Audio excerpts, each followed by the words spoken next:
The ring didn't feel heavy until it was gone.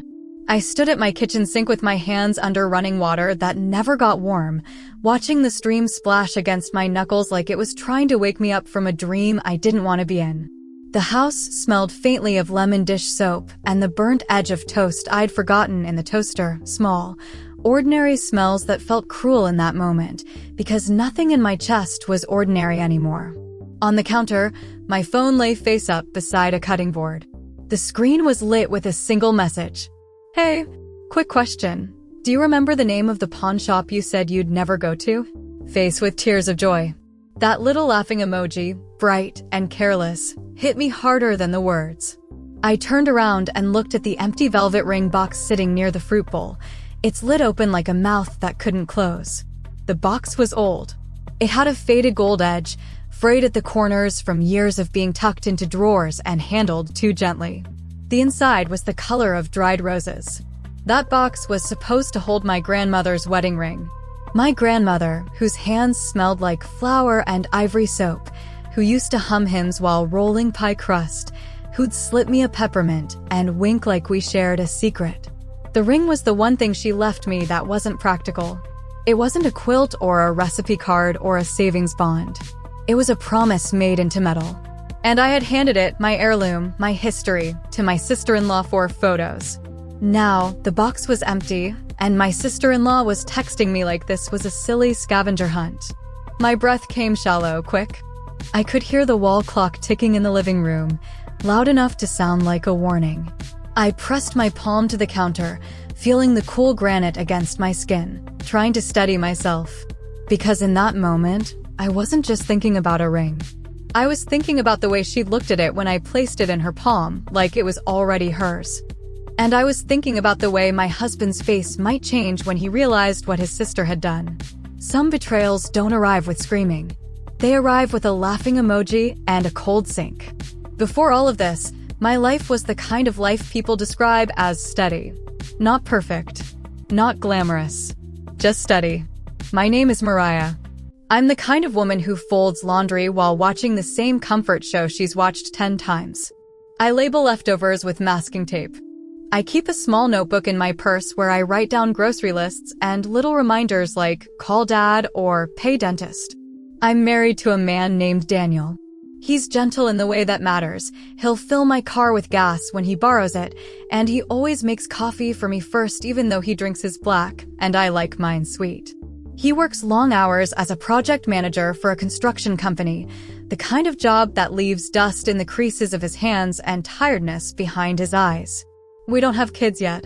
We talk about it sometimes in soft, hopeful sentences, like we're afraid we'll scare the future away if we speak too loudly. For now, it's just us and our small house with the squeaky hallway floorboard and the backyard that Daniel swears he'll fix one weekend soon.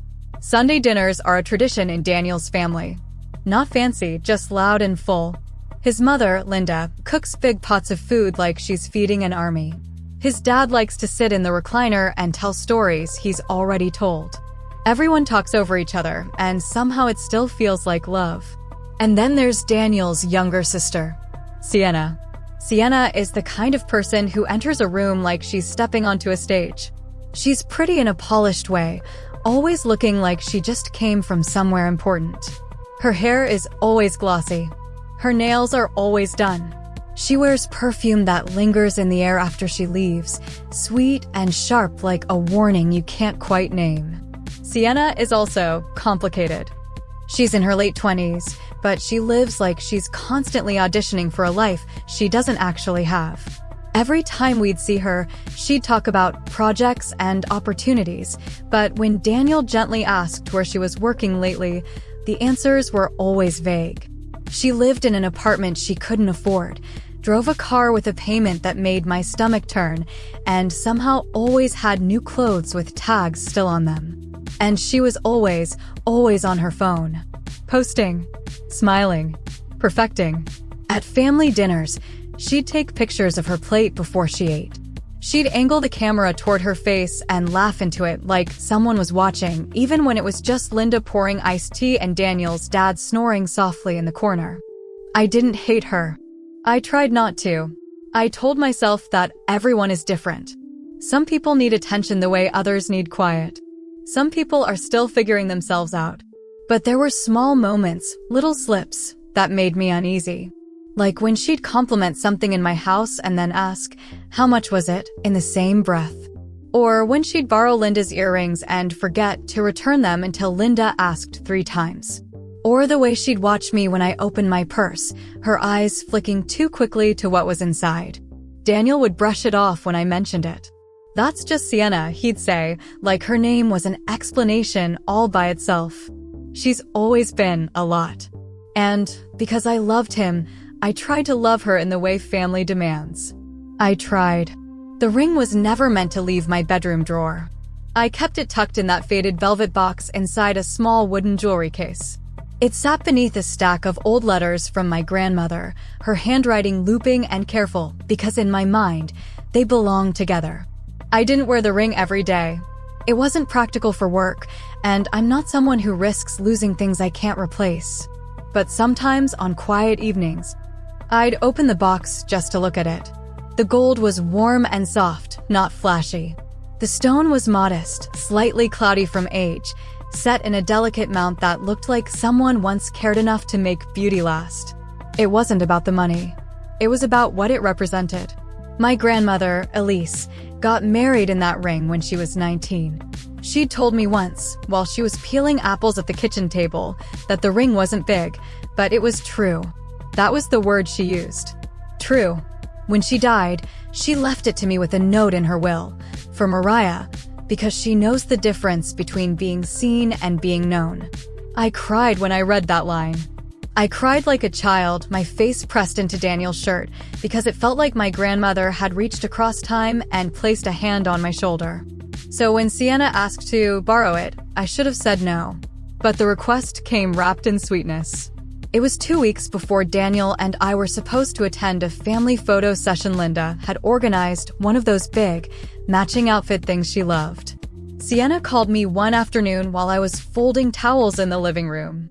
Her voice was bright. "Mariah, hi. Okay, so I have this idea."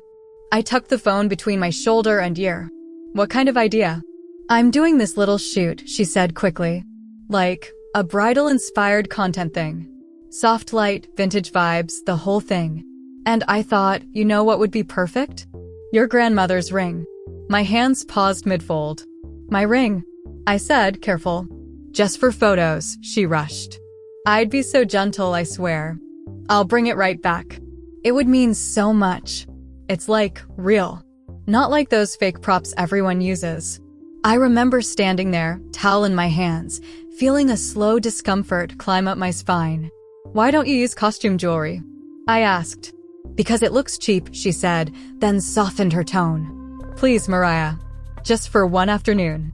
I want it to feel authentic." Authentic. That word again. I should have listened to my instincts. But I also remembered all the times people had shown me kindness, the way family sometimes asks for trust as proof of belonging. And I didn't want to be the suspicious one. I didn't want Daniel to feel caught between us. So I told her I'd think about it. That night, Daniel found me in the bedroom with the ring box open. "You okay?" he asked, loosening his tie. "Sienna wants to borrow Grandma Elise's ring for a photo shoot," I said. He blinked. "Why?" "For pictures. She says it's just for a day." He shrugged like it was nothing. "If it's just for a day, what's the harm?" I looked at him. "It's the only thing I have from her that feels like her." Daniel sat beside me on the bed and wrapped an arm around my shoulders. "I get it. But Sienna's not going to steal it, Mari. Come on." The way he said it, so sure, made me feel guilty for even considering the possibility. So I agreed. The next day, Sienna came over with a wide smile and a small velvet pouch of her own, like she was prepared to treat my heirloom like something precious. Oh my gosh, she breathed when I placed the ring in her hand. It's even prettier in person. Her nails were freshly done, glossy and pale pink. She held the ring up to the light and turned it slowly, watching the stone catch the sun. Then she slid it onto her finger, just for a second. And something in my stomach tightened. It fit her too well. She laughed lightly. "See? It's like it was made for me. Don't worry, I'll bring it back tonight." She kissed my cheek, grabbed her purse, and hurried out the door. And I stood there in my hallway, listening to her heels click away, telling myself I was being dramatic. Telling myself this was normal. Telling myself it would come back. That night, I texted her at 9. No answer. At 10, I called. It rang until voicemail. At 11, Daniel called her. She finally picked up, her voice sleepy and annoyed. What? I'm tired. Daniel kept his tone light. Hey, Sienna. Mariah just wanted to make sure you're bringing the ring back. Oh, she said like she'd forgotten the entire thing. Yeah, I have it. It's fine. I'll drop it off tomorrow. Tomorrow came. She didn't. She had an excuse. Her car needed gas. Her friend needed help. She had a meeting. The third day, she sent a selfie with a face mask on, like it was cute. Don't worry, babe. I'm gonna bring it. I've just been slammed. Slammed with what, I wondered, watching her post online about brunch and shopping and self-care days. By the end of the week, the worry wasn't a tight feeling anymore. It was a stone lodged in my throat. And then, on a Tuesday afternoon, while I was on my lunch break scrolling absently, I saw it. A story post on Sienna's page. It was a close-up video, shaky and fast, of a glossy brochure on a clinic table. The words body sculpting flashed across the screen, followed by a shot of Sienna's feet in designer sandals. And beneath it, a caption. Finally investing in me, syringe sparkles. My fingers went cold, because I didn't know how she could afford that. And deep down, I did. The moment I saw that post, something inside me shifted. It wasn't rage, not yet. It was a quiet, sinking certainty, the kind that settles into your bones before your mind catches up. I sat in my car in the grocery store parking lot, engine off, phone balanced in my lap, watching Sienna's story loop again and again. The clinic lighting was too bright, too clean. Her sandals were new, her toes perfectly polished. I thought of the ring. I thought of the way she'd slid it onto her finger and smiled like it had been waiting for her all along. When I got home, I didn't even take my shoes off. I went straight to the bedroom and pulled open the drawer where the empty velvet box still sat, as if the ring might have somehow found its way back on its own. I lifted the box and turned it upside down, feeling foolish even as I did it.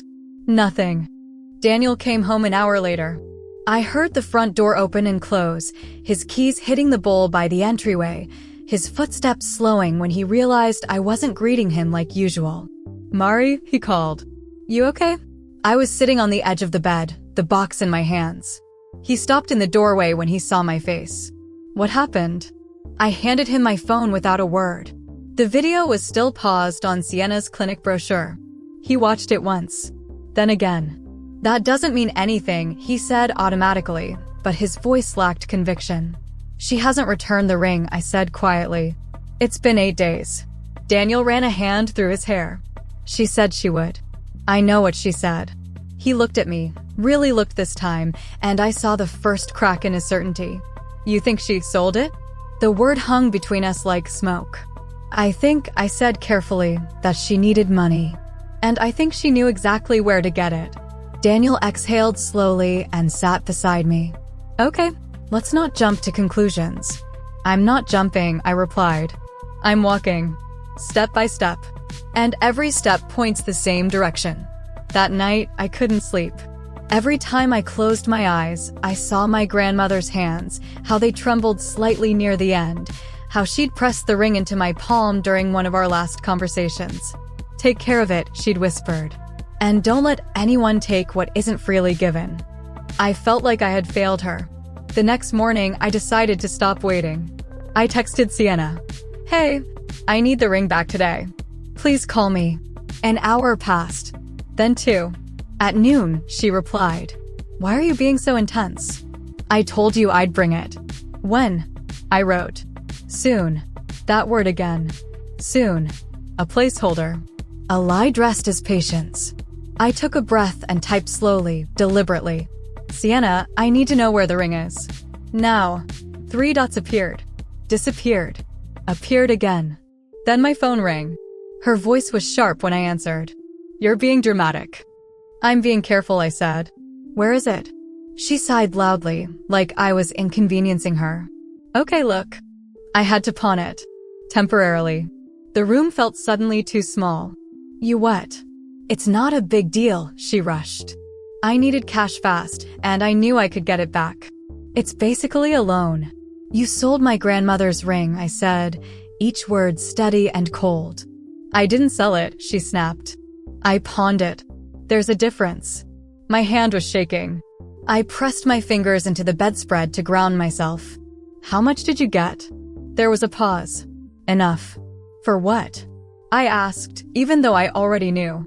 For something important to me, she said defensively. Something I needed.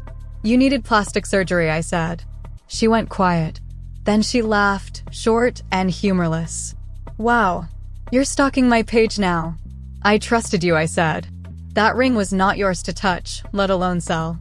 I said I'd get it back, she insisted. Why are you acting like I murdered someone? Because you stole, I replied. And you knew exactly what you were doing.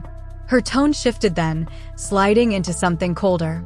If you hadn't wanted it to be used, you shouldn't have handed it over. The words hit harder than I expected. I hung up without another word. For a long moment, I just sat there, phone in my lap, listening to my own breathing. Then I stood, walked to the kitchen, and poured myself a glass of water I didn't drink. Daniel came home early that day. I told him everything. He listened without interrupting, his jaw tightening more with each sentence. When I finished, he stood up abruptly and paced the room. She pawned it, he said. Are you serious? She admitted it. She pawned Grandma Elise's ring, he repeated, like saying it out loud might make it less real. She said she'd get it back. Daniel let out a bitter laugh. With what money? That was the question that wouldn't leave my mind. Because once the truth cracked open, other memories began to rearrange themselves. Linda's missing earrings. Daniel's father's watch, the one he swore he'd misplaced. The way Sienna always seemed to have something new, something expensive, without ever explaining how. What if, I said slowly, this isn't the first time? Daniel stopped pacing. What do you mean? I mean, what if she's been taking things? Small things. Things people wouldn't notice right away.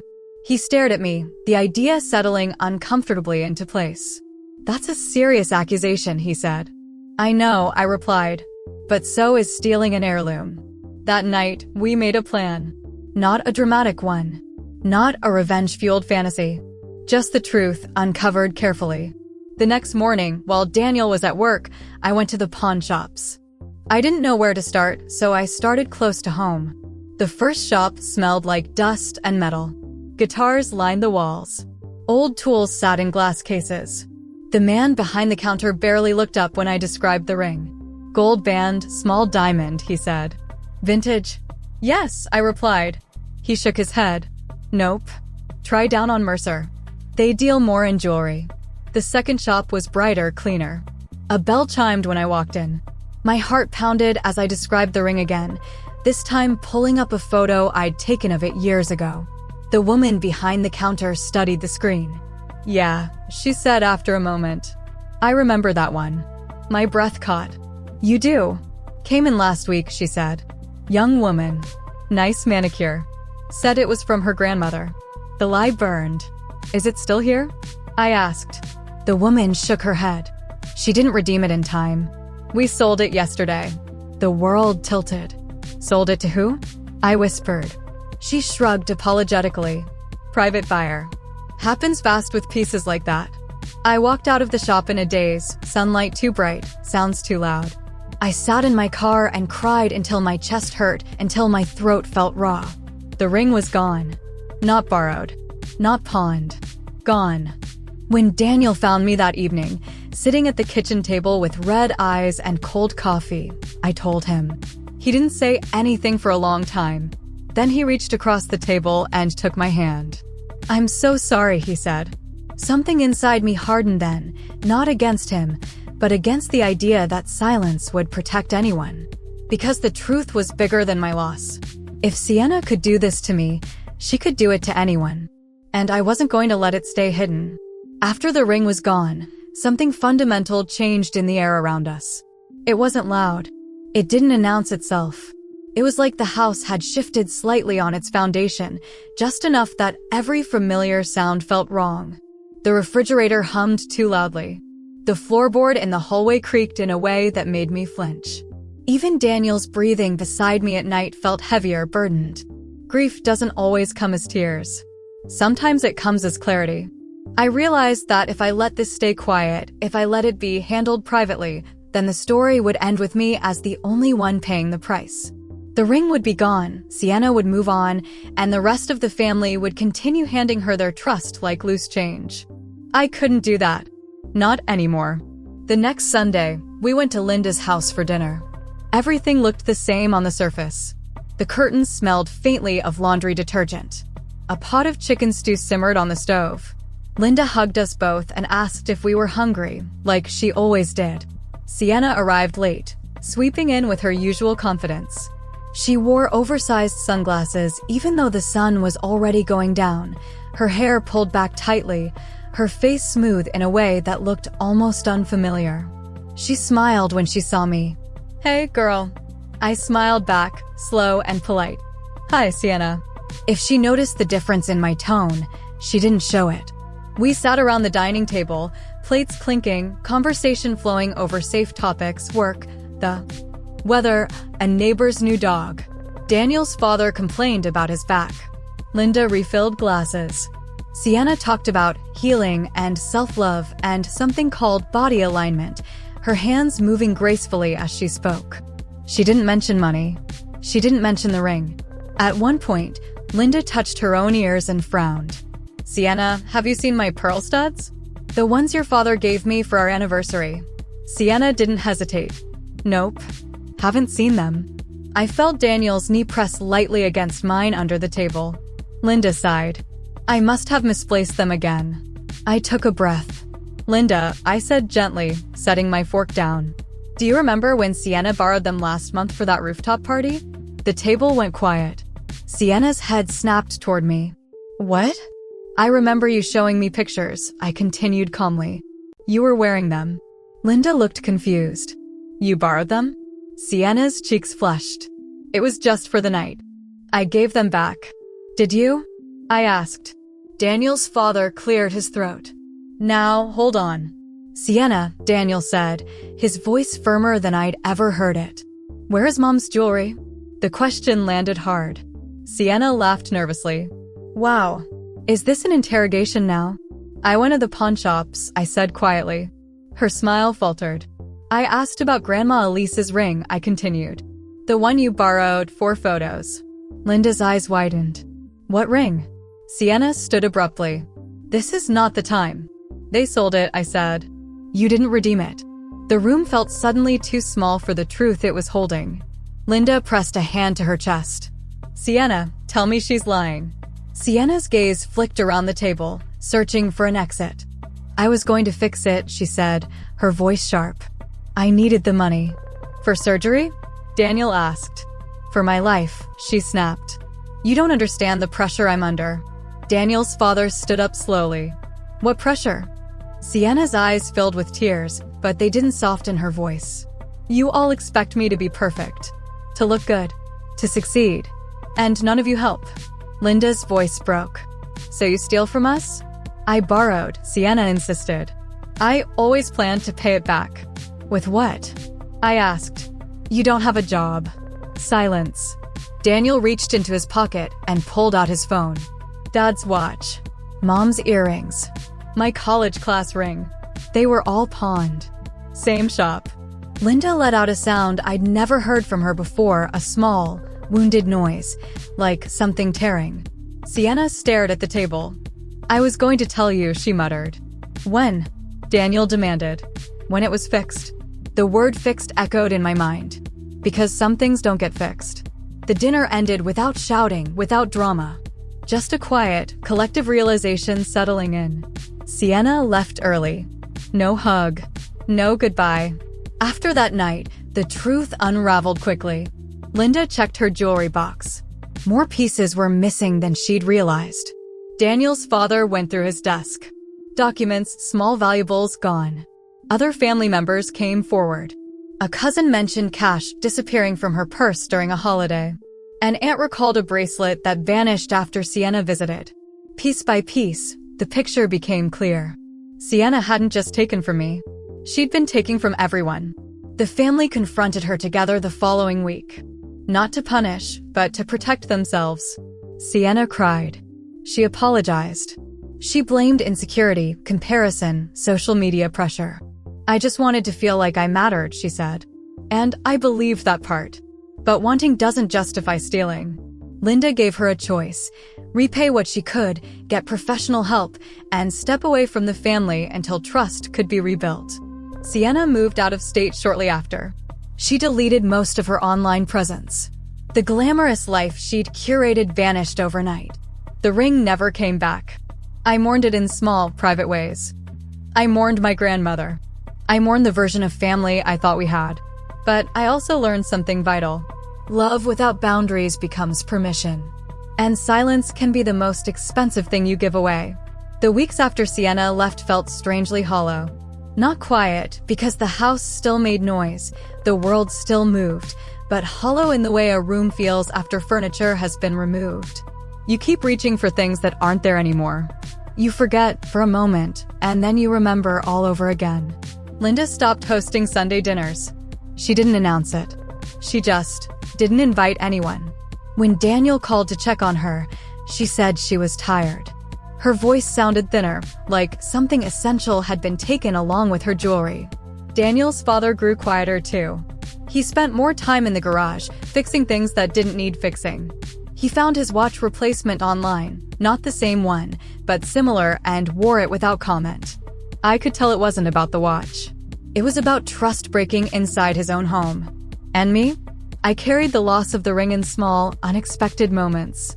I'd open my jewelry case out of habit and feel a sudden emptiness.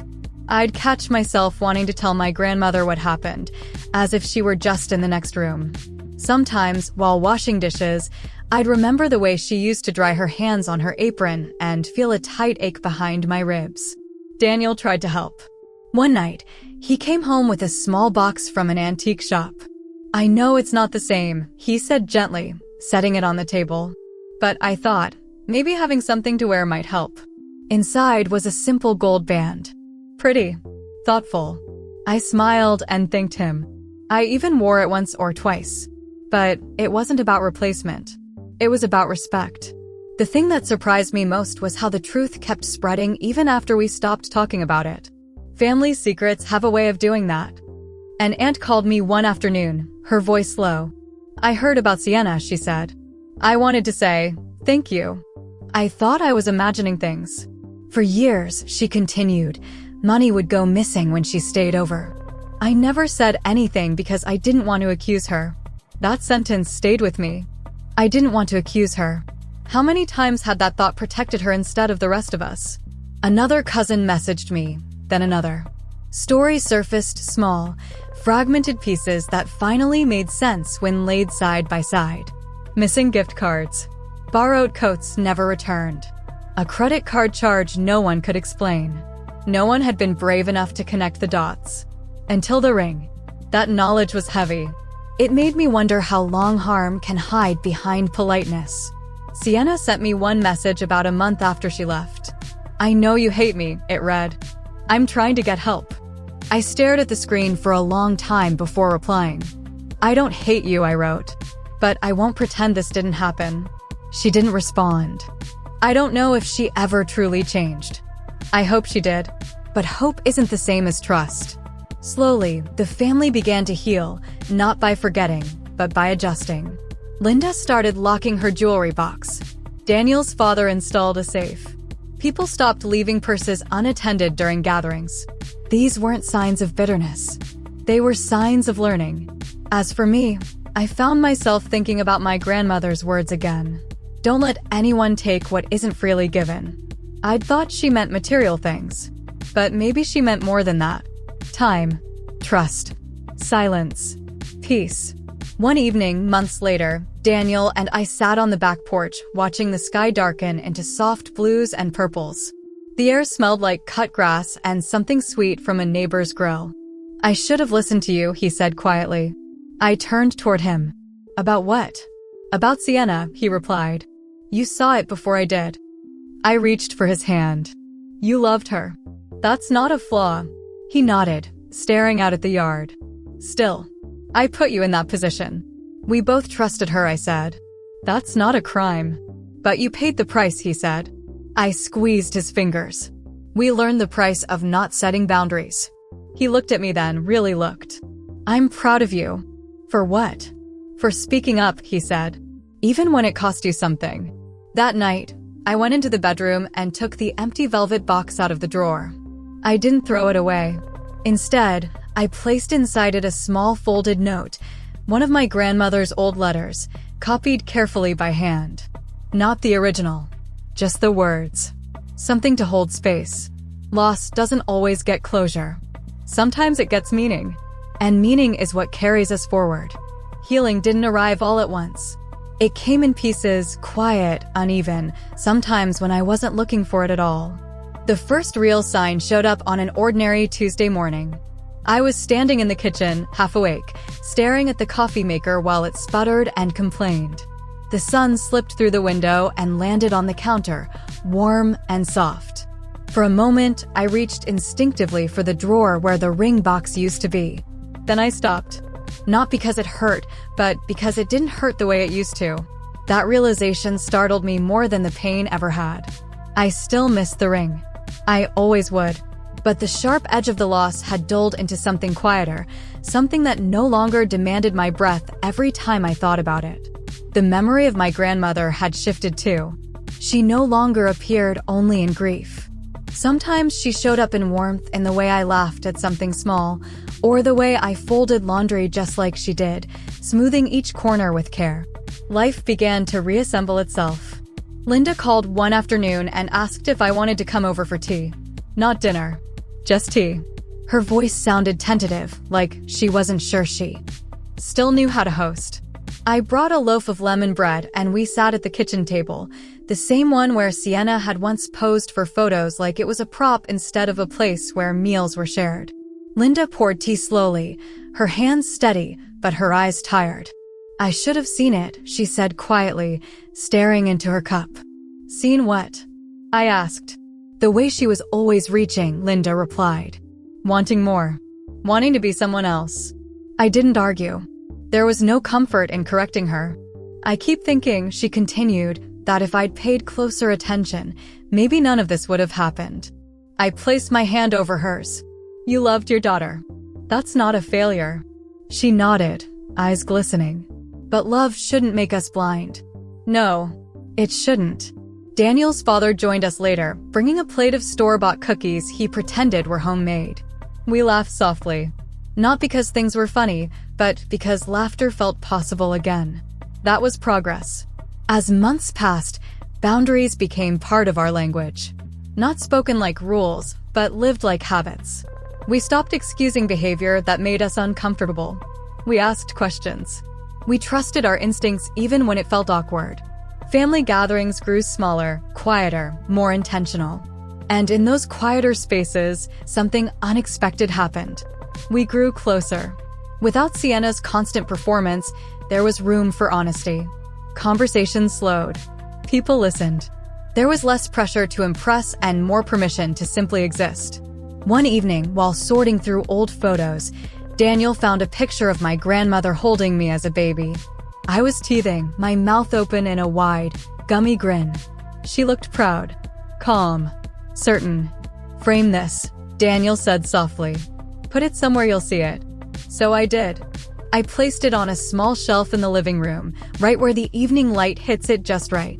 Sometimes I catch myself smiling at it without realizing I am. The ring was gone. But the love wasn't.